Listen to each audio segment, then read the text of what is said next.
Hello my dear students, welcome back to Aryan classes. Aryan ક્લાસીસમાં દિલથી તમારું હાર્દિક સ્વાગત કરું છું. ચાલો વિદ્યાર્થીઓ, આજે આપણે ધોરણ 12 મનોવિજ્ઞાન વિષયમાં વિભાગ બીના મોસ્ટ આઈએમપી ક્વેશ્ચન જવાબ સાથે જોવાના છીએ.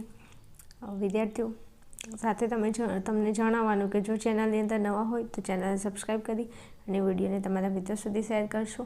અને તમારે તત્વજ્ઞાન, ભૂગોળ અને મનોવિજ્ઞાનના જે પણ આઈએમપી જોતા હોય તો તમને ડિસ્ક્રિપ્શનની અંદર લિંક આપેલી છે, ત્યાં જઈ અને તમે જોઈ શકો છો. ચાલો શરૂઆત કરીશું. પ્રશ્ન નંબર 1, પ્રત્યક્ષીકરણમાં સામૂહિકરણના નિયમો મનોવિજ્ઞાનના કયા સંપ્રદાયે આપ્યા છે? તો આપણો જવાબ આવશે પ્રત્યક્ષીકરણમાં સામૂહિકરણના નિયમો મનોવિજ્ઞાનના સમષ્ટિવાદી સંપ્રદાયે આપ્યા છે. પ્રશ્ન નંબર 2, કડવો સ્વાદ જીભના કયા ભાગથી પારખી શકાય છે? તો કડવો સ્વાદ જીભના પાછળના મૂળના ભાગથી પારખી શકાય છે. ચલો પ્રશ્ન નંબર 3, અભિરુચિ માટે મેકડુગલે કયા શબ્દનો પ્રયોગ કર્યો છે? તો અભિરુચિ માટે મેકડુગલે કયા શબ્દનો પ્રયોગ કર્યો હતો? અપ્રગટ ધ્યાન શબ્દનો પ્રયોગ કર્યો હતો. ચલો પ્રશ્ન નંબર 4, મધ્યકણના અસ્થિઓના નામ આપો. મોસ્ટ આઈએમપી ક્વેશ્ચન છે, ઘણી વાર પૂછી ગયેલો પ્રશ્ન છે. તો મધ્યકણના 3 અસ્થિઓના નામ છે હથોડી, એરણ અને પેગડું. ચાલો ત્યાંથી આગળ વધીશું. પ્રશ્ન નંબર 5, વ્યક્તિના શ્રવણ સંવેદનની સીમા જણાવો. તો વ્યક્તિના શ્રવણ સંવેદનની સીમા 20 થી 20,000 CPS હર્ટ્ઝ સુધીની કંપન સંખ્યા છે. ચાલો ત્યાંથી આગળ વધીશું. પ્રશ્ન નંબર 6, સંવેદનના મુખ્ય પ્રકાર કેટલા છે અને કયા કયા છે? વિદ્યાર્થીઓ, અહીંયા તમને આપેલા દરેકે દરેક પ્રશ્નો મોસ્ટ આઈએમપી છે. આટલા પ્રશ્નો ખાસ પરીક્ષાની અંદર કરીને જજો. ચાલો પ્રશ્ન પૂછે છે, સંવેદનના મુખ્ય પ્રકારો કેટલા છે અને કયા કયા છે? તો સંવેદનના મુખ્ય પ્રકારો કેટલા છે? 5 છે. કયા કયા? દ્રષ્ટિ સંવેદન, શ્રવણ સંવેદન, ગંધ સંવેદન, સ્વાદ સંવેદન અને સ્પર્શ સંવેદન. ચાલો ત્યાંથી આગળ વધીશું. પ્રશ્ન નંબર 7, સીટી મોર્ગને આપેલી શિક્ષણની વ્યાખ્યા આપો. તો અમેરિકન મનોવૈજ્ઞાનિક સીટી મોર્ગને શિક્ષણની વ્યાખ્યા આપતા જણાવ્યું છે કે શિક્ષણ એટલે અનુભવ અને પ્રયત્ન કે મહાવરાથી વર્તનમાં થતો કાયમી સાપેક્ષ ફેરફાર, તેને કહેવાય છે શિક્ષણ. ફરીથી વ્યાખ્યા બોલું છું, થોડું ધ્યાન આપશો. શિક્ષણ એટલે અનુભવ અને પ્રયત્ન કે મહાવરાથી વર્તનમાં થતો માપી શકાય તેવો સાપેક્ષ અને કાયમી ફેરફારને શિક્ષણ કહે છે.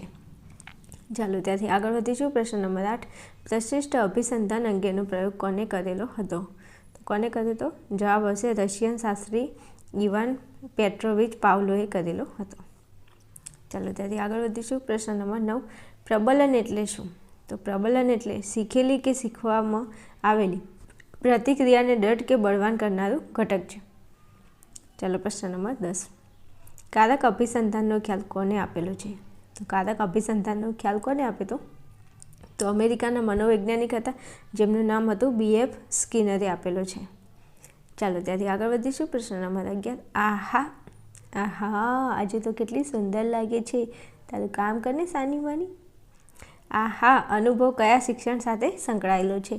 તો આહા અનુભવ આંતરસૂઝ દ્વારા શિક્ષણ સાથે સંકળાયેલો છે. ચાલો ત્યાંથી આગળ વધીશું. પ્રશ્ન નંબર 12, કોહલત કયા સંપ્રદાય સાથે સંકળાયેલા હતા? તો કોહલત સમષ્ટિવાદી સંપ્રદાય સાથે સંકળાયેલા હતા.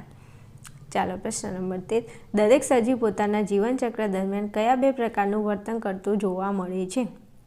તો દરેક સજીવ હોય એ પોતાના જીવનચક્ર દરમિયાન કયા 2 પ્રકારનું? તો આ 2 પ્રકારનું. આ 2 પ્રકાર એટલે કયા 2 પ્રકાર? એક તો આવશે સાહજિક વર્તન અને બીજું છે શિક્ષિત વર્તન. ચાલો ત્યાંથી આગળ વધીશું. પ્રશ્ન નંબર 14, કોહલરે ચિમ્પાન્જી પર આંતરસૂઝના પ્રયોગો કયા ટાપુ પર કર્યા છે? ટાપુ. તો કોહલરે ચિમ્પાન્જી પર આંતરસૂઝના પ્રયોગો કેનેરી ટાપુ ઉપર કર્યા હતા. કયો ટાપુ તો યાદ રાખજો ખાસ, કેનેરી ટાપુ. ચલો પ્રશ્ન નંબર 15, બુદ્ધિ અંગેનો દ્વિઘટક સિદ્ધાંત કોને રજૂ કર્યો છે? તો બુદ્ધિ અંગેનો દ્વિઘટક સિદ્ધાંત બ્રિટનના મનોવૈજ્ઞાનિક કયા હતા? ચાર્લ્સ સ્પિયરમેને. શું છે? ચાર્લ્સ સ્પિયરમેને રજૂ કર્યા છે. ચાલો ત્યાંથી આગળ વધીશું. પ્રશ્ન નંબર 16, કયા પ્રકારની બુદ્ધિમાં અમૂર્ત અને વિશ્લેષણાત્મક રીતે વિચારવાની શક્તિ રહેલી છે? તો જવાબ આવશે ઘટકીય બુદ્ધિમાં અમૂર્ત અને વિશ્લેષણાત્મક રીતે વિચારવાની શક્તિ રહેલી છે. ચાલો પ્રશ્ન નંબર 17, RPMનું પૂરું નામ જણાવો. તો RPMનું પૂરું નામ શું થશે? રેવન્સ પ્રોગ્રેસિવ મેટ્રિક્સ. ચાલો પ્રશ્ન નંબર 18, બુદ્ધિઆંકને બીજા કયા નામથી ઓળખવામાં આવે છે? તો બુદ્ધિઆંકને બુદ્ધિલબ્ધિ તરીકે ઓળખવામાં આવે છે. ચલો પ્રશ્ન નંબર 19. પ્રતિભા સંપન્ન બાળકોનો બુદ્ધિઆંક કેટલો હોય છે? તો પ્રતિભા સંપન્ન જે બાળકો હોય એનો બુદ્ધિઆંક કેટલો હોય છે? 130થી વધુ હોય છે. જવાબમાં આવશે 130થી વધુ. ચલો ત્યાંથી આગળ વધીએ. પ્રશ્ન નંબર 20. શાબ્દિક કસોટી કોને કહે છે? તો જે કસોટી માત્ર લેખિત પ્રશ્નો હોય અને એના જવાબો માત્ર લેખિત સ્વરૂપે જ આપવાના હોય તેને શું કહેવાય? શાબ્દિક કસોટી કહે છે. ચલો પ્રશ્ન 21. વ્યક્તિગત બુદ્ધિ કસોટી કોને કહે છે? તો એક જ સમયે એક સાથે એક જ વ્યક્તિને આપી શકાય તેવી કસોટીને વ્યક્તિગત બુદ્ધિ કસોટી કહેવાય છે. પ્રશ્ન નંબર 22. સમૂહ માધ્યમના સાધનોના નામ જણાવો. તો સમૂહ માધ્યમના સાધનો કયા કયા છે? તો વર્તમાનપત્રો, television, mobile, WhatsApp, Facebook, Google, Twitter વગેરે માધ્યમો સમૂહ માધ્યમો છે. એકચ્યુઅલી આ તો આપણને યાદ રહી જ જવું જોઈએ, કારણ કે આપણો ધંધો જ આ છે ઓનલી ફોર વર્તમાનપત્રો, ટેલિવિઝન આપણે રોજ જોઈએ છીએ. સમાચારપત્રો, ટેલિવિઝન એટલે ટીવી જોતા હોય, મોબાઈલ છે, વોટ્સએપની તો વાત જ ના થાય, હે ને? એ તો આપણું હોટ ફેવરેટ છે. ફેસબુકની પણ વાત ના થાય, ગૂગલ, ટ્વિટર આ બધા વગેરે શું છે? સમૂહના માધ્યમો છે. ચલો પ્રશ્ન નંબર 23. યુક્તિકીકરણ એટલે શું?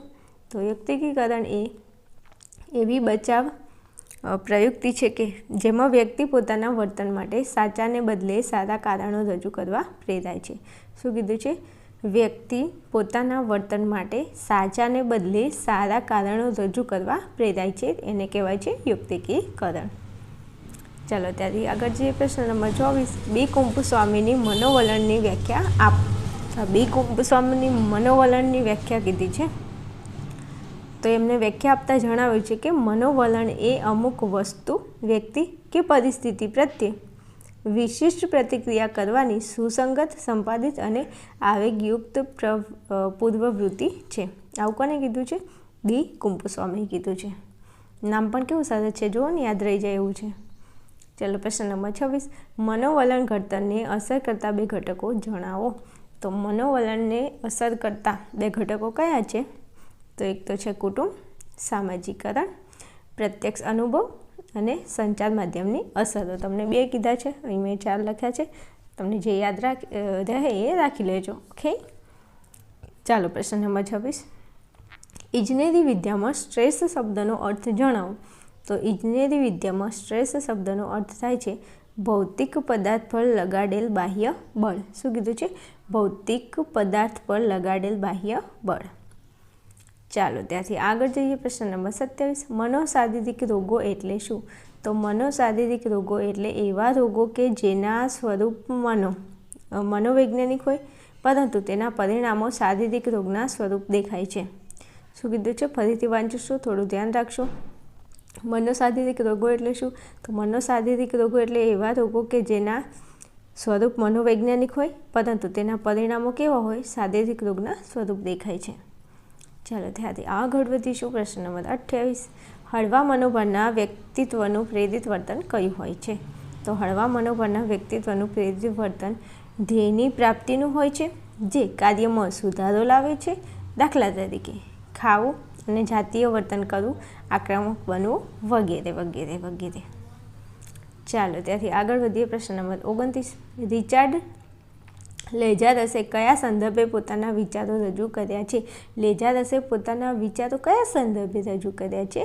તો લેજારસે વિચાર અને લાગણી સંદર્ભે પોતાના વિચારો રજૂ કર્યા છે. શેના વિશે? એક તો વિચાર પોતે જ છે અને એક તો છે લાગણી. યાદ રહી જાય એવું છે. પ્રશ્ન નંબર 30. રિચાર્ડ લેજારસે મૂલ્યાંકનને કયા 2 તબક્કામાં વર્ગીકૃત કર્યું છે? તો લેજારસે મૂલ્યાંકનને 2 તબક્કામાં વર્ગીકૃત કર્યું છે. એક છે પ્રાથમિક મૂલ્યાંકન અને બીજું છે દ્વિતીયક મૂલ્યાંકન. ચલો પ્રશ્ન નંબર 31. સામાજિક ભયને અન્ય કયા નામથી ઓળખવામાં આવે છે? તો સામાજિક ભયને સામાજિક ચિંતાની વિકૃતિના નામથી પણ ઓળખવામાં આવે છે. ચાલો ત્યાંથી આગળ જઈશું. પ્રશ્ન નંબર 32 ઉપર. વર્તનવાદના પ્રણેતા કોણ હતા? તો વર્તનવાદના પ્રણેતા જે.બી. વોટસન હતા. વોટ્સએપ યાદ રહી જશે, આગળ યાદ રાખેલો જે.બી. વોટસન. ચાલો પ્રશ્ન નંબર 33. ઓસીડીનું પૂરું નામ જણાવો. શું કીધું છે? ઓસીડી સાંભળે છે? ઓસીડીનું પૂરું નામ. તો ઓસીડીનું પૂરું નામ અનિવાર્ય વિચાર દબાણ અને અનિવાર્ય ક્રિયા દબાણ છે. ઓસીડીનું પૂરું નામ શું થશે? અનિવાર્ય વિચાર દબાણ અને અનિવાર્ય ક્રિયા દબાણ. જો અનિવાર્ય આવે છે, દબાણ આવે છે, યાદ શું રાખવાનું છે? અહીંયા વિચાર ને અહીંયા ક્રિયા. ઓકે, ચાલો ત્યાંથી આગળ વધીશું. પ્રશ્ન નંબર 34. ADHDની વિકૃતિનું પૂરું નામ જણાવો. ADHD. તો ADHDની વિકૃતિનું પૂરું નામ શું થશે? તો ધ્યાન ન્યૂનતા અને અતિ પ્રવૃત્તિશીલતાની વિકૃતિ.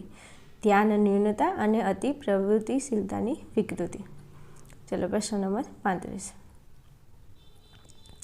ઓટિઝમને નૈદાનિક પરિભાષામાં શું કહે છે? શું કીધું છે? ઓટિઝમને નૈદાનિક પરિભાષામાં શું કહે છે? તો એને નૈદાનિક પરિભાષામાં ASD કહે છે. શું કહે છે? ASD કહે છે. ચાલો ત્યાંથી આગળ જઈએ. પ્રશ્ન નંબર 36. કયા પ્રકારની મનોવિકૃતિમાં દર્દીમાં ખિન્નતા અને વિષાદ એમ બંને આવેગોની હાજરી જોવા મળે છે? કયા પ્રકારની મનોવિકૃતિમાં કીધું છે? તો ધ્રુવીય મનોવિકૃતિમાં દર્દીમાં ખિન્નતા અને વિષાદ એમ બંને પ્રકારના આવેગોની હાજરી જોવા મળે છે. જવાબ શું આવશે? ધ્રુવીય મનોવિકૃતિ. પ્રશ્ન નંબર 37. શારીરિક અને માનસિક રોગોના વર્ગીકરણ સાથે સંકળાયેલી સંસ્થા કઈ છે? શું કીધું છે? શારીરિક અને માનસિક રોગોના વર્ગીકરણ સાથે સંકળાયેલી સંસ્થા કઈ છે? તો જવાબ આવશે વિશ્વ આરોગ્ય સંસ્થા અને અમેરિકન સાયટ્રિક એસોસિએશન. યાદ રહેશે બંને સંસ્થાઓ, વિશ્વ આરોગ્ય સંસ્થા અને અમેરિકન સાયકાટ્રિક એસોસિએશન. ચાલો ત્યાંથી આગળ જઈએ. પ્રશ્ન નંબર 38. APGAનું પૂરું નામ શું છે? શું કીધું છે? APGA. તો એનો જવાબ આવશે અમેરિકન પર્સોનલ એન્ડ ગ્રાઇન્ડ્સ એસોસિએશન. જો નામ પણ એવા છે કે આપણને ફટાફટ યાદ ન રહે એવા છે. આવા નામો યાદ ન રહેતા હોય તો 5 વખત લખીને તૈયાર કરી લેવા. બાકી આપણે કંઈ સ્વામી વિવેકાનંદના વંશજો તો છીએ જ નહીં, તો આપણને બધું આવડી જાય, હે ને? હા, એમ એટલે આપણે શું કરવું પડે? થોડું લખીને તૈયારી કરવી પડે. ચાલો આગળ જઈએ. પ્રશ્ન નંબર 39. સલાહમાં ઓછામાં ઓછા કેટલા માણસો પ્રત્યક્ષ સંપર્કમાં આવે છે? તો સલાહમાં ઓછામાં ઓછા 2 માણસો પ્રત્યક્ષ સંપર્કમાં આવે છે. પ્રશ્ન નંબર 40. તાર્કિક ભાવાત્મક ઉપચાર પદ્ધતિ કોણે આપી છે? તો તાર્કિક ભાવાત્મક ઉપચાર પદ્ધતિ જવાબ આવશે આલ્બર્ટ એલિસે આપી છે. કોને? આલ્બર્ટ એલિસે. પ્રશ્ન નંબર 41. સલાહની વ્યાખ્યામાં કયા 3 સામાન્ય તત્વો જોવા મળે છે? તો સલાહની વ્યાખ્યામાં 3 સામાન્ય તત્વો જોવા મળે છે. કેટલા? 3. કયા? એક તો સલાહાર્થી, સલાહકાર અને પારસ્પરિક આંતરક્રિયા. યાદ રહેશે? સલાહાર્થી, સલાહકાર અને પારસ્પરિક આંતરક્રિયા. ચાલો ત્યાંથી આગળ જઈશું. પ્રશ્ન નંબર 42. પ્રતીક વિનિમય પદ્ધતિમાં કેવા પ્રતીકો અપાય છે? શું કીધું છે?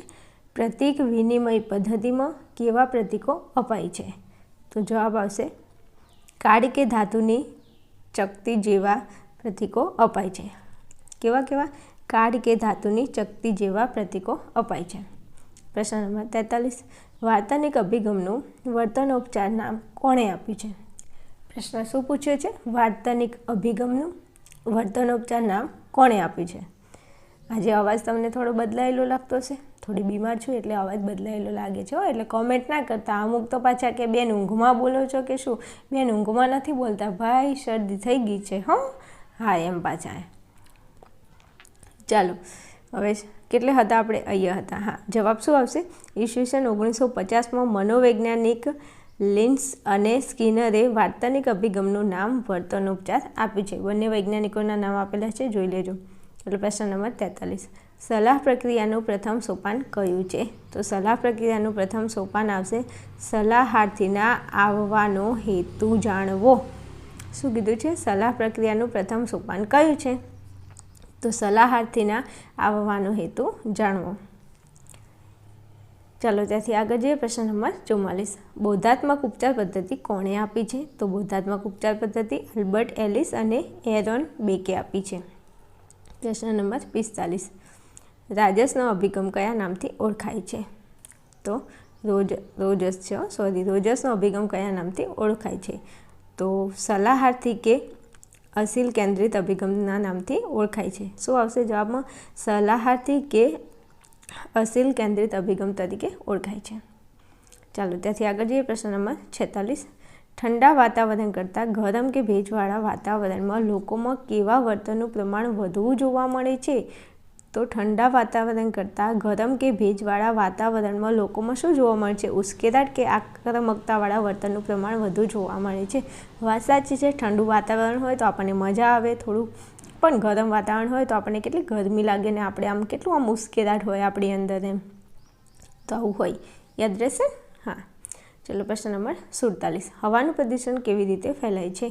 તો શહેરો અને તેની આસપાસના વિસ્તારોમાં કારખાનાઓ અને વાહનોમાંથી નીકળતા ધુમાડા, કોલસો, તમાકુ આ બધું બાળવાથી નીકળતા ધુમાડા અને હવામાં તરતા રજકણોને લીધે હવામાં ભારે પ્રદૂષણ ફેલાય છે.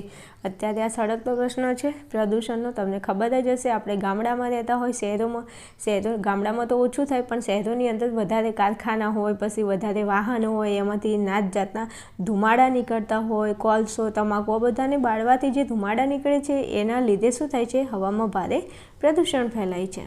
પ્રશ્ન નંબર 48. કર્ટ લેવિને વ્યક્તિ અને પર્યાવરણ વચ્ચેના સંબંધનું સ્વરૂપ દર્શાવવા કયો ખ્યાલ આપ્યો છે? તો જવાબ આવશે કર્ટ લેવિને વ્યક્તિ અને પર્યાવરણ વચ્ચેના સંબંધનું સ્વરૂપ દર્શાવતા જીવન અવકાશનો ખ્યાલ આપ્યો છે. શેનો? જીવન અવકાશનો ખ્યાલ આપ્યો છે. પ્રશ્ન નંબર 49. ઘોંઘાટ એટલે શું? તો બિનજરૂરી, અણગમતા કે વ્યક્તિ પર નિષેધક અસર કરતા અવાજને શું કહે છે? ઘોંઘાટ કહે છે. ઘોંઘાટ હોય એક તો બિનજરૂરી જ હોય, પછી અણગમતો એટલે ના જ ગમતું હોય, અને વ્યક્તિ ઉપર આપણા ઉપર કેવી નકારાત્મક અસર કરે, તો આવો જે અવાજ હોય એને શું કહેવાય? ઘોંઘાટ કહેવાય. રાઈટ. ચલો પ્રશ્ન નંબર 50. ભીડ એટલે શું? તો મર્યાદિત જગ્યામાં ઘણી બધી વ્યક્તિઓ રહેતી હોય તેને ભીડ કહે છે. ઓછી જગ્યા હોય ને એમાં ઘણી બધી વ્યક્તિઓ રહેતી હોય તેને શું કહેવાય? ભીડ કહેવાય. બીજું, એકબીજાની બહુ પાસે હોવાથી ધક્કા મૂકીનો અનુભવ થતો હોય. તમે કોઈ જગ્યાએ મેળામાં ગયા હોય કે કોઈ જગ્યાએ દર્શન કરવા ગયા હોય જ્યાં બહુ જ ભીડ હોય, એકબીજાને ધક્કા મૂકી થતી હોય, આ તમે અનુભવ કદાચ કર્યો હશે, તો એને શું કહેવાય? ભીડ કહેવાય. ભીડ એ વ્યક્તિઓની એકબીજાની અડોઅડ હોવાની સ્થિતિનો નિર્દેશ કરે છે. અમુક આમાં ગેરલાભ પણ ઉઠાવતા હોય છે. થોડું ધ્યાન રાખવું વિદ્યાર્થીઓ, બહુ ભીડભાડવાળી જગ્યાથી બચવું. પ્રશ્ન નંબર 51. સંસ્થાના લક્ષણો જણાવો. અને અમુકને ભીડભાડમાં ચોરી થઈ જાય, પૈસા ગાયબ થઈ જાય, મોબાઈલ ચોરાઈ જાય, આવું બધું ઘણું થતું હોય છે, તમને ખબર જ છે, મારે કહેવાની જરૂર પણ નથી. ચલો આપણે પ્રશ્ન નંબર 51 ઉપર હતા ને, સંસ્થાના લક્ષણો જણાવો. તો સંસ્થાના લક્ષણોમાં પહેલાં આવશે સમાન લક્ષ્ય, પ્રયત્નોનું સંકલન, શ્રમ વિભાજન તથા જવાબદારી અને અધિકાર. ચાલો પ્રશ્ન નંબર 52. અમલદારશાહી સંરચના એટલે શું? તો જે સંસ્થાની કામગીરી કાયદાઓ અને નિયમ અનુસાર ઔપચારિક માળખામાં કાર્ય વિશિષ્ટીકરણ મુજબ ચાલતી હોય તેને અમલદારશાહી સંરચના કહે છે. ચાલો પ્રશ્ન નંબર 53. તાલીમના 3 હેતુઓ દર્શાવો.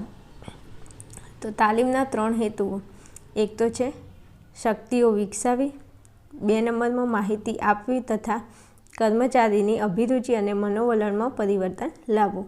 આ 3 છે તાલીમના હેતુઓ. ચલો આગળ જઈએ. પ્રશ્ન નંબર 54. ઉથલો એટલે શું?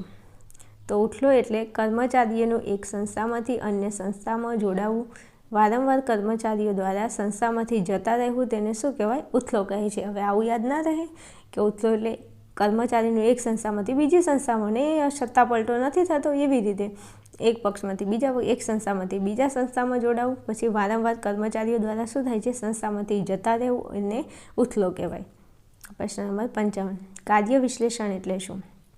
તો નમૂના પરના કર્તૃત્વની કસોટીઓ કાર્ય વિશ્લેષણ દ્વારા પ્રાપ્ત થયેલી માહિતી પર આધારિત હોય છે. હવે કાર્ય વિશ્લેષણ એટલે કોઈ કાર્યમાંના વિવિધ કાર્યોનું વિસ્તૃત વર્ણન કરવું, એને શું કહેવાય? કાર્ય વિશ્લેષણ કહે છે. ચલો આગળ જઈએ. પ્રશ્ન નંબર 56. જરૂરિયાતના ઉચ્ચ પદાનુક્રમનો સિદ્ધાંત કોણે આપ્યો છે? તો ઈસવીસન 1943માં અબ્રાહમ માસ્લો પ્રેરણાની સમજૂતી માટે જરૂરિયાતનો ઉચ્ચ પદાનુક્રમનો સિદ્ધાંત આપ્યો છે. કોને આપ્યો છે? 1943માં અબ્રાહમ માસ્લોએ. ચાલો ત્યાંથી આગળ જઈએ. પ્રશ્ન નંબર 57. કોના મતે વિધાયક મનોવલણનું મુખ્ય ધ્યેય મનોવૈજ્ઞાનિકના ક્ષેત્રે પુનઃકેન્દ્રિત કરવાનું છે? તો માર્ટિન સેલિગમનના મતે વિધાયક મનોવિજ્ઞાનનું મુખ્ય ધ્યેય મનોવિજ્ઞાનના ક્ષેત્રને પુનઃકેન્દ્રિત કરવાનું છે. પ્રશ્ન નંબર 58. લગ્ન જીવનના અંતથી શેમાં ખોટ પડે છે અને ઘટાડો થાય છે? તો લગ્ન જીવનના અંતથી સંગાત, હૂંફ, પ્રેમ, લાગણી અને આવેગિક સમર્થનમાં ખોટ પડે છે અને આર્થિક સ્ત્રોતમાં ઘટાડો થાય છે. ચાલો પ્રશ્ન નંબર 59. સાંસ્કૃતિક ભિન્નતાઓ માટે કઈ બાબતો જવાબદાર છે? તો સાંસ્કૃતિક ભિન્નતાઓ માટે રાષ્ટ્રીય વારસો, ભાષા, ધર્મ, સમુદાય, વંશ, વંશીયતા, જાતિ, ઉંમર, ભૌગોલિક વૈવિધ્ય, ઐતિહાસિક ઘટનાઓ વગેરે બાબતો જવાબદાર બને છે. ચાલો પ્રશ્ન નંબર 60. સુખના પ્રકારો જણાવો. તો સુખના કેટલા પ્રકારો છે? 2 પ્રકારો છે. કયા કયા? એક તો વ્યક્તિલક્ષી સુખ અને સ્વપ્રગટીકરણ સુખ. ચાલો, સરસ મજાના તમને 60 પ્રશ્નો આપ્યા છે IMP. સરસ મજાના જોઈ અને તૈયાર કરી લેજો. વિભાગ બી માટે તમને ખૂબ જ ઉપયોગી થશે. બીજું, મારા વાલા વિદ્યાર્થીઓ, તમારી પ્યારી પ્યારી કોમેન્ટની હું રાહ જોઉં છું. સરસ મજાની સારી એવી કોમેન્ટ કરી દેજો. ઓકે, ચલો મળીશું નેક્સ્ટ વિડીયોમાં. ત્યાં સુધી જોતા રહેશો આર્યન ક્લાસીસ.